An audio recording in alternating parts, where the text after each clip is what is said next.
I think first and foremost, it's absolutely unacceptable. I think as a league, as a whole, can you pause it here? She starts out by saying, first and foremost, I want to address what's going on with AT. Now, let me explain something to you. There isn't a serious coach in any serious... Let me explain something to you. No respected coach in any major professional league would allow a situation like this to unfold without facing serious questions. Now watch that reaction carefully. A longtime Indiana basketball reporter has publicly described Stephanie White as a liability to Caitlin Clark's development. Not simply a questionable coaching decision, not just a controversial figure, but a liability. And this isn't coming from a random commentator chasing attention online. Dan Dakich has covered Indiana basketball for decades. He's supported the league. He's defended Stephanie White in the past. So what changed? What pushed a veteran reporter, known for being measured, experienced, and generally supportive of the WNBA, to speak out so forcefully all of a sudden? A player on another team intentionally, and you can say whatever you want, but it was intentional, trying to injure one of their own player, much less the star player. Now, before I get into the whole Caitlin Clark part of it, you got to understand where this woman, Stephanie White, is. She's a lesbian. She's, quote, married. There it is, the controversial contact involving Caitlin Clark and Alyssa Thomas. Following the incident and the league's disciplinary decision, Stephanie White, the head coach of the Indiana Fever, faced intense scrutiny. Many fans expected her first priority to be publicly standing behind her franchise player. Instead, much of her post-game message focused on defending Alyssa Thomas, while also addressing online harassment and the importance of keeping the conversation respectful. Take a moment to think about that. Your biggest star is involved in a play that many viewers believed went beyond normal basketball contact. Yet the discussion at the podium quickly shifted toward fan behavior, inclusivity, and the growing toxicity across social media. For many supporters, that contrast was difficult to understand and became one of the biggest talking points to emerge from the controversy. Obviously, everybody with half a brain would understand that you shouldn't go online, make racist, sexist, homophobic, misogynist comments. Fine. But that's not what this is about. And you can get to that later without going first and foremost. Yeah, everybody understands that. Hell, I get death threats damn near every day. I got somebody wanting to get their damn feet hot every damn day. So what? So what? All that is a woman, Alyssa Thomas, not taking any accountability, and the coach of the star, the person that is making this. Now here's where Dakich's argument becomes far more controversial. He references Stephanie White's personal life, including her marriage to Lisa Salters, but his point isn't about her sexual orientation. Instead, he's raising a broader question about professional responsibility. When you're the head coach of a franchise centered around one of the biggest stars in women's basketball, should any personal relationships or outside connections ever appear to influence your decisions as a coach? That's the concern, he says, many people are now debating. Consider how it looked from the outside. Alyssa Thomas is one of the league's most recognizable veterans. Stephanie White is married to a highly respected sports broadcaster. When White stepped to the podium and chose to spend much of her response defending Thomas, while emphasizing inclusivity and the dangers of online harassment, many fans questioned what message that sent to her own team. They also wondered what it communicated to Caitlin Clark, who had just been involved in one of the game's most controversial moments. Dakich argues that coaches at the highest levels are generally expected to put their own players first in situations like these. He suggests that if a similar incident had happened in the NBA, with a superstar taking what many believed was an intentional flagrant foul, and the coach's first public comments focused primarily on defending the opposing player while discussing online negativity, the reaction would likely have been immediate and overwhelming. In his view, that's why this situation has generated so much debate throughout the basketball world. This woman walking back into the locker room, if, again, and I always preface everything with if this is a real league. Go ahead. It's not acceptable. Yes, we have to continue to protect our players. We've got to continue to support our players and our. Bro, Dan Dockage, not even a month ago, 2 weeks ago, he was defending Stephanie White blow for blow. Blow for blow. To see this, him switch up his take like this is. And that's the statement Dakic focused on most.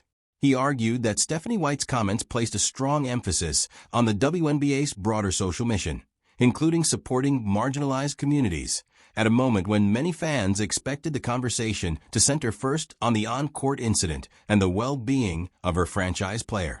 Hearing that, Dakic voiced a criticism that he believes many people have quietly been asking. In his view, the league sometimes appears to place too much emphasis on its broader messaging instead of keeping basketball and player protection at the forefront. Not everyone agrees with that conclusion, and many would strongly dispute it, but the underlying question has become part of the public debate. If a coach's immediate response after a highly physical and controversial play focuses more on the league's values and public messaging than on defending her own player, what does that say about her priorities? That's the question Dakic believes deserves discussion. From his perspective, when themes like supporting marginalized communities are highlighted alongside conversations about competition, some fans interpret that as evidence that basketball itself is no longer the primary focus. Others, however, would argue that a league can promote its values while still remaining committed to competition and player safety. Ultimately, the controversy reflects a broader disagreement over what fans expect from league leadership during moments like these. And AT was exactly right. Like, we get to play a basketball game. And yes, that's going to come with criticism. Yes, that's going to come with... Hang on there. AT is exactly right. We get to play a basketball game. But what Stephanie White should say, but she's so stupid, is she should say that was not a basketball play. That was a play that could have seriously injured our star player. She should have had more than a one-game suspension. Instead of making Alyssa Thomas out to be a freaking martyr. But again, lesbian woman, married to an African American, she can't put her personal life aside and do what an actual coach would do, not just somebody standing up in front of us as the face of LGTB ABCD. Listen to the rest of this. Listen to the rest of this, because the commentator explains his position even more clearly. His argument is straightforward. Personal relationships and private beliefs should never interfere with professional responsibilities. In his view, once you're coaching the biggest star in women's basketball and that player is involved in a controversial physical incident, your responsibility is clear. Stand behind your player, call for accountability, and make it obvious that unnecessary contact has no place in the game. According to the commentator, Stephanie White failed to meet that expectation. He also argues this isn't a one-time disagreement, but part of what he sees as a broader pattern. He points to decisions involving Caitlin Clark's recognition, the league's promotional efforts, and other moments that, in his opinion, have left Clark receiving less support than someone of her profile would normally expect. Whether people agree with that interpretation or not, he believes the league has struggled to fully embrace the player who has helped drive unprecedented television ratings, ticket demand, and mainstream attention. He also challenges the discussion surrounding the online abuse directed at Alyssa Thomas, while making it clear that death threats are completely unacceptable and should never be tolerated. He argues they should not overshadow legitimate conversations about controversial on-court plays.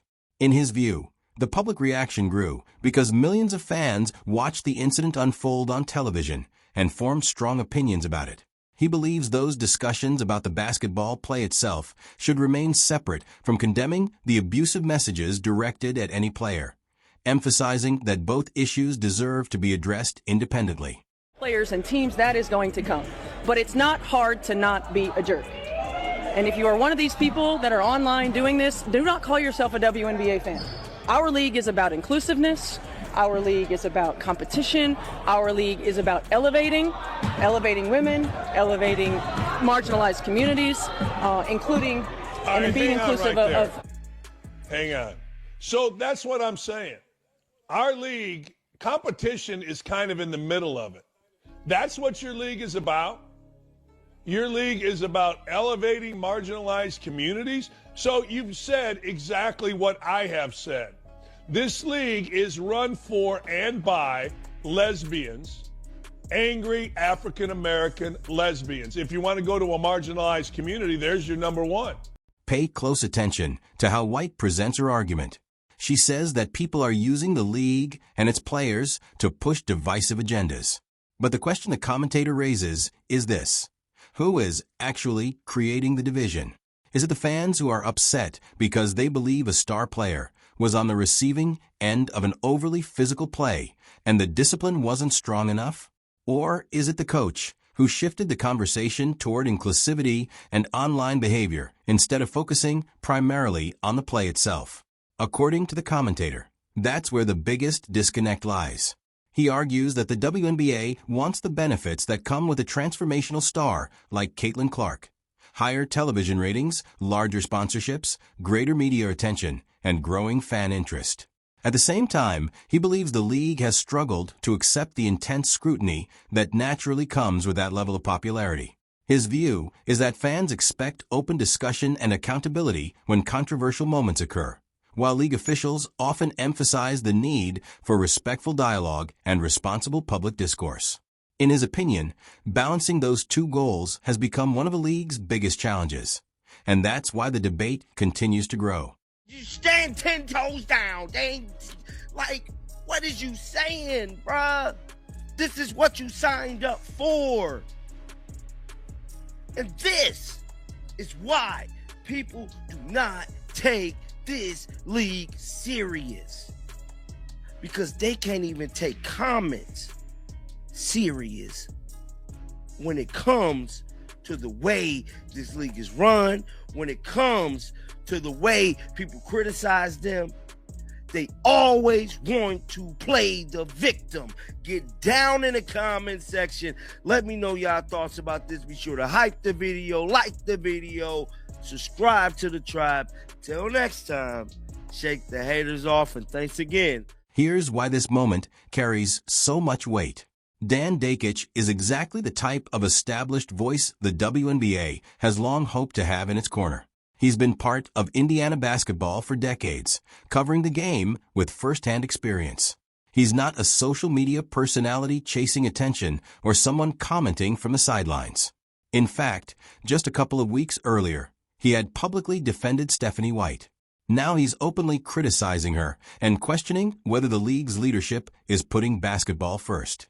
According to the commentator, that's not a minor change in opinion. It's a significant warning sign.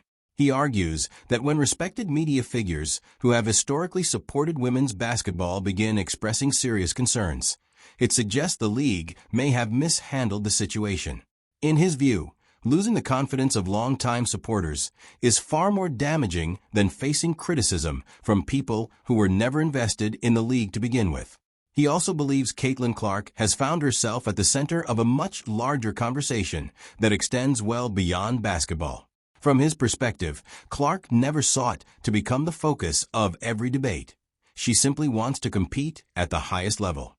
Yet her popularity has made her the face of issues the league has been navigating for years. The commentator argues that some longtime observers have struggled to embrace the unprecedented attention she's brought to the sport, while many newer fans are primarily interested in watching elite basketball. He believes the league should focus on supporting its biggest stars, ensuring player safety, and allowing their performances on the court to remain the center of the conversation rather than letting off-court controversies dominate the headlines. Here's why the commentator believes this moment could have lasting consequences for Stephanie White's credibility and the future of the Indiana Fever. In his view, when White stepped to the podium and opened by addressing the broader reaction surrounding Alyssa Thomas, she made a deliberate decision about how she wanted the conversation to unfold. He argues that instead of placing the primary focus on Caitlin Clark and the on-court incident, White emphasized the online backlash directed at Thomas. From his perspective, that shifted attention away from the physical play itself and toward the reaction that followed. The commentator believes this reflected misplaced priorities, suggesting that White gave greater weight to the broader public discussion than to publicly standing behind her franchise player. Whether people agree with that interpretation or not, he argues that leadership in professional sports is measured by moments exactly like these. Players pay attention to every press conference, every interview, and every public statement. They notice who their coach chooses to defend, how difficult situations are handled, and what message those decisions send throughout the locker room. According to the commentator, the impression many fans were left with was that Caitlin Clark did not receive the level of public support they expected from her head coach during one of the season's biggest controversies, and he believes that perception has become a central part of the ongoing debate. Think about what the commentator believes that could mean for the relationship between a player and her coach. Caitlin Clark entered the WNBA at just 22 years old, adjusting to the pressure that comes with being one of the league's most recognizable rookies. According to his argument, a player in that position needs a coach who will consistently stand behind her during difficult moments and publicly support her when controversies arise. He contends that Stephanie White instead used the post-game discussion to focus largely on inclusivity and the broader online reaction, which some fans interpreted as shifting attention away from the on-court incident itself. He argues that this left many supporters feeling Clark did not receive the public backing they expected. The commentator also compares White's approach with that of former Fever coach Christy Sides. He notes that while Sides faced criticism over coaching decisions and player development, she was often viewed as someone who publicly defended her players during challenging situations. In his opinion, Sides generally kept her post-game remarks centered on basketball and her team's performance. Whether or not people agree with that comparison, he believes it highlights the different leadership styles fans have observed and explains why some supporters are now looking back more favorably on Sides' tenure than they did at the time. Dakic argues that Stephanie White's background makes this situation even more disappointing in his eyes. As a former Indiana basketball standout, a Purdue legend, and a national champion, he believes she understands better than almost anyone what it's like to carry the expectations that come with being the face of basketball in Indiana. She's experienced the spotlight, the pressure, and the constant scrutiny herself. That's why he expected her to be especially understanding of what Caitlin Clark is going through as one of the league's biggest stars. From his perspective, this was a moment when Clark needed visible support from someone who had lived a similar experience, and he believes White fell short of that expectation. He also takes issue with White's emphasis on the league's commitment to inclusiveness. His question is, inclusiveness for whom? He argues that many fans felt the conversation did not sufficiently focus on Clark after the incident, and he says some newer supporters have also felt dismissed when criticizing league decisions. He further contends that many people simply want basketball to remain the central focus of a professional basketball league. From his viewpoint, White's comments place significant emphasis on the WNBA's broader values and mission, while others would argue that promoting inclusion and growing the sport are complementary goals rather than competing ones. Dakic believes Caitlin Clark's popularity has introduced a new audience to the league, many of whom are primarily interested in watching elite basketball. He argues that the challenge for the WNBA is finding a way to welcome those new fans while continuing to uphold the values it has promoted throughout its history. In his view, balancing those priorities will play a major role in shaping the league's future.